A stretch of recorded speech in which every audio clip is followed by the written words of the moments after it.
everybody, my name is Abhinav and it's a beautiful day. And I thought I'd do the Hackerrank Python skill certification test.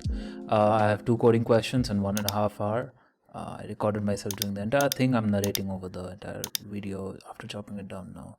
So the first question is basically where I have to reverse the order of the sentences, and I have to swap the capital cases for small cases and small cases for the capital cases. So let's get into it. So the first thing that I did was write another function that reverses the orders of the sentence. So if says coding is awesome, I turn it to awesome is coding using this one. Let me just return it. I'm returning it real quick. I'm returning the array. This is like an error that I'll solve later on. I'm returning the array, which will return me an array in which every letter is the element. You know what I'm saying? So let me just go to the main function and test out the code. So I'll get a quick little error here because I didn't see the small sign which says I can expand upon the code. I didn't know there's code beneath it, so I'll get a small error here, and I'll solve it by basically commenting out the rest of the main code so that I can just test out that rev send function. You can usually do this whenever you're coding. Again, I'm not a professional competitive coder. I guess there are better people out there who can guide you on this, but this is what I personally use. Alright, so now that I have tested all of that, it's working fine. I get to writing reverse word order function where I basically pass the value of rev send to a variable sentence, and then I do something known as swap case. Now I make an error while using the swap case function. It's a method in the string class, but I call it as a function by itself, which is not correct. Yep, so this is what I write the first time around. There are 2 errors in the code that I can see right now, and this will usually happen, so be aware of that. Also, I'm using brute force. I'm not using some fancy algorithms because this is a basic certification test, and this is not what you should not just straight up go for brute force unless and until you absolutely need to, but that's what I'm going with. The next question requires a little more technical acumen, but this one's good, this one's fine. So I just need to import OS real quick because the code is using OS, but it is not there already imported, which makes no sense.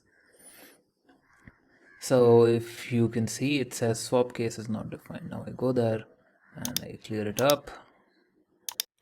So after sorting out a fair amount of errors, I run into my final error, which is basically in the code that was already given.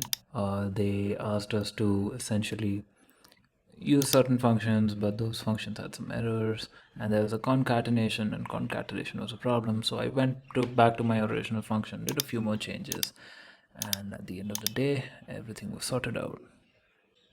Alright, so it's all done. Now we just run the code and we submit it, run our test cases. And one of the most beautiful feelings is when all your available test cases pass. It's amazing. Now we move on to our next question, which is a Python multi-set implementation. Now a multi-set, you might also know it as a bag. The basic idea behind a multi-set is that it's an unordered list or a set that allows you to use certain elements, or all, like any elements can be repeated throughout the set. The entire idea behind set is that it's unordered, and the entire idea behind a list is that you can repeat elements. Now in the code, I was provided with 4 functions: add, remove, contains, and length, and it basically I have to make a data structure where I can do those functions, do those 4 functions. So I head over to the page of Wikipedia, figure out what a multiset exactly is, and then we head back to the code and let's get cracking at it. So the idea that I came up with was using a list and dropping the ordered property of it, the ordering property of it, and I'll link you to how to do that. But once I did that, I wrote a basic init. I don't know what the actual word is. I think it's a constructor. But I wrote that and I basically initialized the multiset. Then I went over to writing the code for add, remove, contains, and length.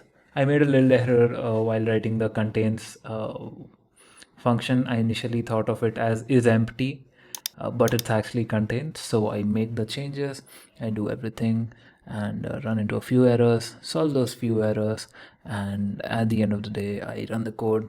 The test case passes, and happily, I click on run all test cases, and I go and I'm done with the entire certification.